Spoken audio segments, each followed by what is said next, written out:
Hello and welcome to the Money Street. In today's video we are going to talk about the bear market. The intention is that all novice investors, or people who are just starting out in finance. It is important to understand the implications of the bear market and how it can affect our finances in general, savings and any type of investment. Stay with us to learn about the bear market and always be protected.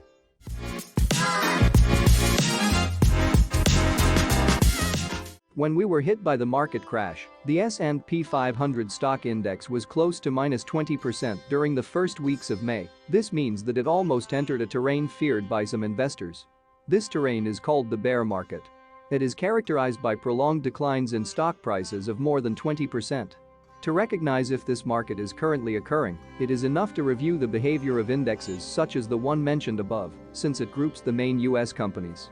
The index that definitely fell into a bear market was the Nasdaq, which fell 25%, unlike the Dow Jones, which was further away from reaching that negative territory. What followed those days, where investor pessimism prevailed, was what usually happens in these cases.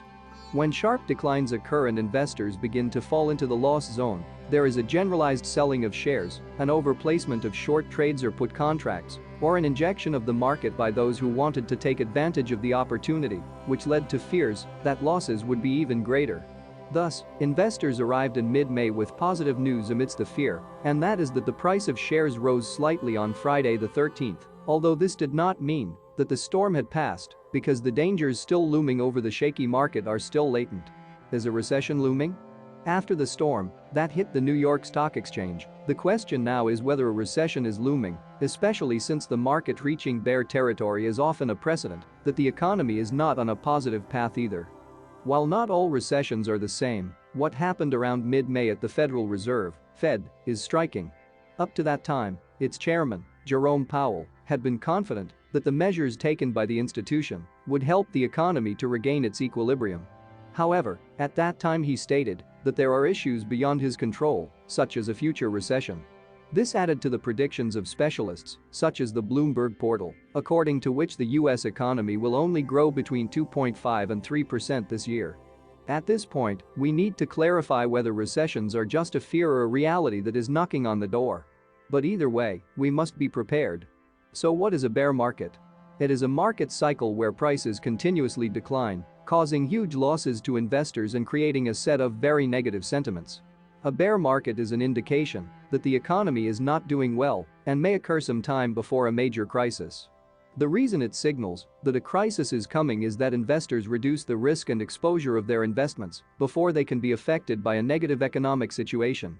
For this reason, there are certain events and situations, such as a war, a pandemic, among others, that activate the alert of large investors and they prepare for the worst.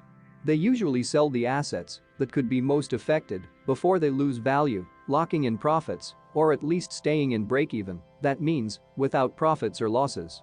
They also tend to focus their investments at this time on other assets, which will maintain their value, or even gain value in the midst of this crisis.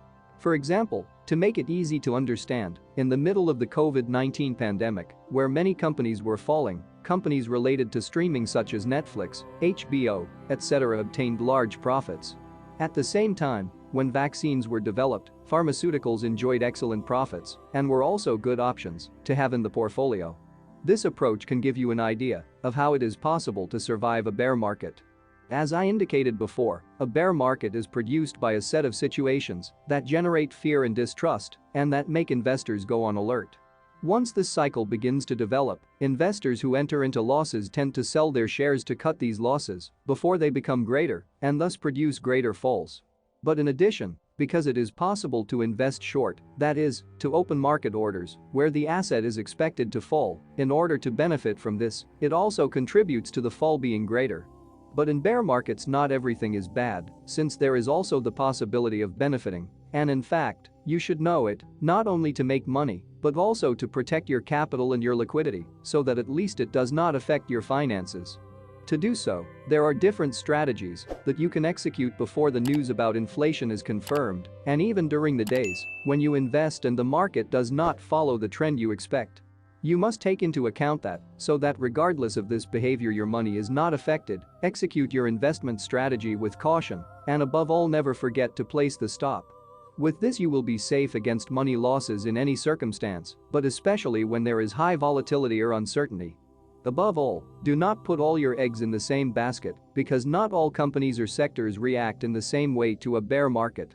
In May, for example, while the price of technology companies plummeted, the companies contained in the S&P 500 and the Nasdaq withstood the crisis positively. If you notice that your current portfolio is not giving the expected results, make a rotation so that you can invest in assets that today can bring you greater economic gains on the one hand and greater security on the other. Do not be tempted by low prices. Remember that these assets can continue to fall. If you definitely decide to take advantage of them, do not forget that these investments can also be strategic, that is, you should not buy for the sake of buying, but buy assets that have good future prospects. Remember that the most important thing in a bear market is to preserve capital for when a bull market comes. In addition, it is important to know which companies are worth buying, since when everything stabilizes, you will be interested in having assets that have the possibility of growing, not just any asset. When the market bounces, be cautious and do not take it lightly. It may just be a false alarm, and it may not mean that the current low price crisis has been overcome. They are simply small opportunities that you can use to your advantage. For example, to enter short at a higher price that allows you to earn higher profits. On the other hand, it also allows you to get rid of those shares in losses, reducing losses, or even in break-even or in profit. These small bounces can be part of your strategy and be very beneficial if used wisely. Trust your technical analysis beyond the momentum of the moment. Before thinking about the long term, focus on short-term investments because in a scenario as complex and volatile as the current one, it is not possible to determine if the worst is over.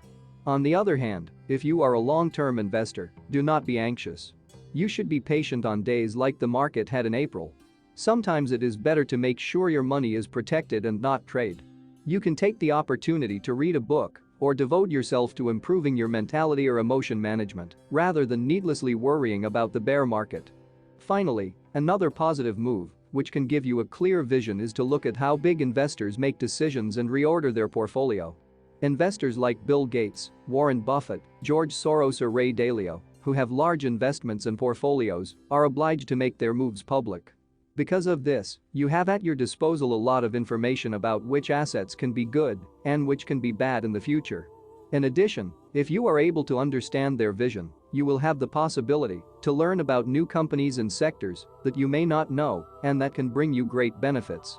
Thanks for watching The Money Street, and don't forget to click the subscribe button for more financial videos.